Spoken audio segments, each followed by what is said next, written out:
Hey, how's it going, guys? It is Midnight Club Gamer, and we're doing some more Gran Turismo 5. And today we're going to be tuning a Nissan Fairlady Z34 2008 model. This is a premium car, and we're going to be tuning it for drift. And this has been requested by Pedro Vasquez Pina. Probably said that totally wrong, I apologize. And he said, can you tune a Z34? I need help on mine, please. I hope you see this comment. Well, I've seen the comment, and we will try to get some tuning done on this car to help you out. I took this car basically from the factory and put a little bit of modding into it. It's got a couple engine upgrades. I lightened the car, and either in that I have a close ratio transmission. You don't need that if you don't want. And all I have else from that is the drivetrain parts and the fully customizational suspension kit, which is what you want for drifting. So, I'll just take you through my setup. Usually when I tune a car, this is how I tune this car. I take it out onto the track from the factory, and I just straight up drift it. And from that, I go into tuning and change things according to what I think will help the car. Like, so let's say the car spins around too quick on you. It wants to go into the circle or 360. It won't carry through the corner. I'll put more camber on the car so it drives more straight and it won't want to turn around on you, etc. So I tune accordingly. I don't just tune the car and then drop it on the track and see what happens. Tuning, you kind of have to drive the car, tune it to your liking. I've used drift setups online and I hated them. So it's all about your own preference. It might not work for you, but this works for me. So I'm going to go comfort medium on the Nissan. Comfort hard is just a bit too slidey.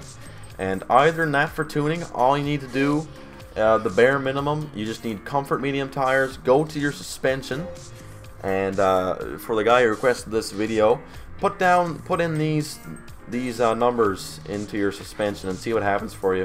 I just have the ride height at -10. Doesn't really matter what you have the ride height at. The spring rate on Gran Turismo, this car factory comes 10.5 front and rear. I put the front up to 13 and the rear up to 14. Dampers 2 front and rear.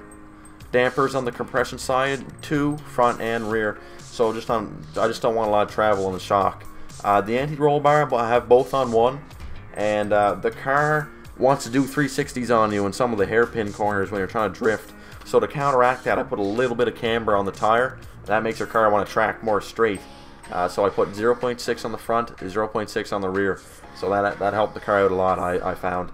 This car actually runs a little bit too straight with 0.6, so I'm going to dial it back to 0.4 and see what happens there. And that's all I did. So we're going to exit out of this.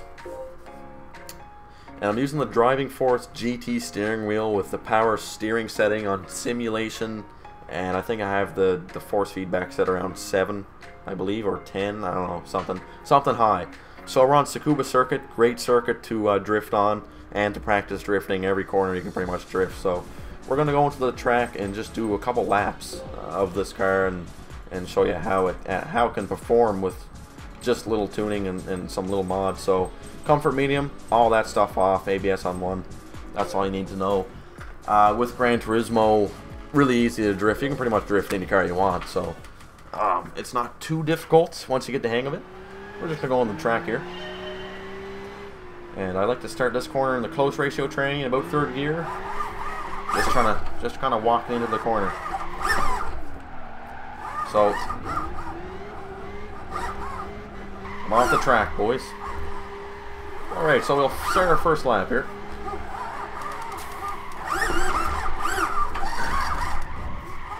As you can see, very slidey. This car has no problem getting the rear end out at 440 horse. I really don't. A lot of people think you need a lot of horsepower to drift a car. You really don't. As long as you have like 250, you can get the car sideways. So as you can see, I apologize if you hear the wheel, which you will. Can't really help that. The driving force is pretty loud. So as you can see, you got to be kind of on top of this car.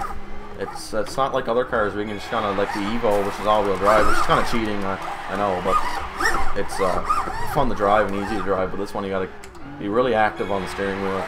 And if you guys want to learn how to drift with the wheel, if you drift with a controller and you have a wheel and you want to learn, it takes a lot of practice. It's all about the momentum of the car and the body weight and the shifting and everything. But you can learn it. I have a video on here of lip drifting with a wheel for beginners. So as you can see, it takes that corner beautifully in third. And hopefully that'll help you out. So we'll do one more lap.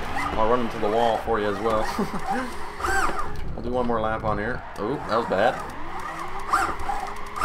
Just to show you that little tuning, you can actually drift pretty good. I'm not a good drifter by any means, so don't think this is good drifting. I mean, it's pretty bad compared to most people, but just takes the corner pretty good. Oh, my wheel's falling off. I'll try to keep her going. She's pretty loud.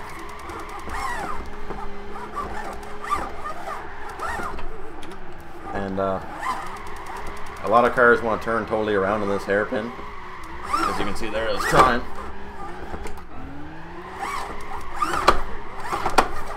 Oh, I lost her. But we'll just take her through the last corner. But as you can see, you know, not a lot of tuning. I just changed a couple things with the suspension. Drifting a car on Gran Turismo is just, you know, a lot of it's just experience and technique. But we'll enter this last corner, see what happens.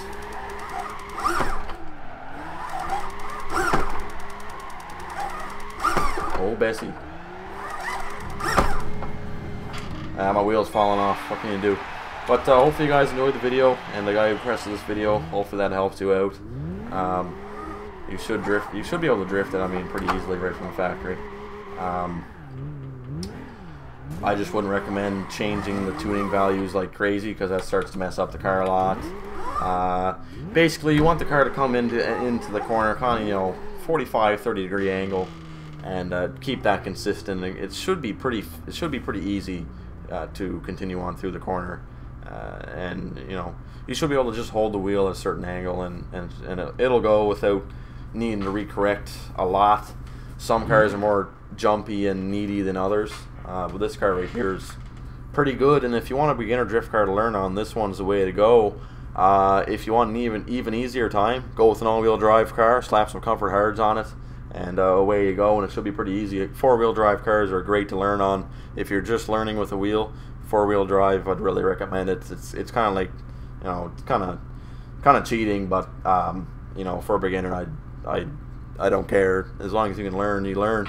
So hopefully you guys enjoyed the video. Gran Turismo 6, I will be playing that as well, so we'll be doing some gameplay as that as well, hopefully. And if you want some more cars tuned, then just ask me. I'll try to do it for you. Like, choose some interesting cars. Choose cars like, you know, crazy muscle cars or something that we can drift. That'd be pretty cool. But that's it for me now, guys. Me and my friend John will be doing videos as well. He has some videos on Gran Turismo, and we'll be doing some stuff like that. So we'll see you guys later. Hopefully you enjoyed, and hopefully I helped some people out, because that's what that video was for. Take care, guys. We'll see you later. Cheers.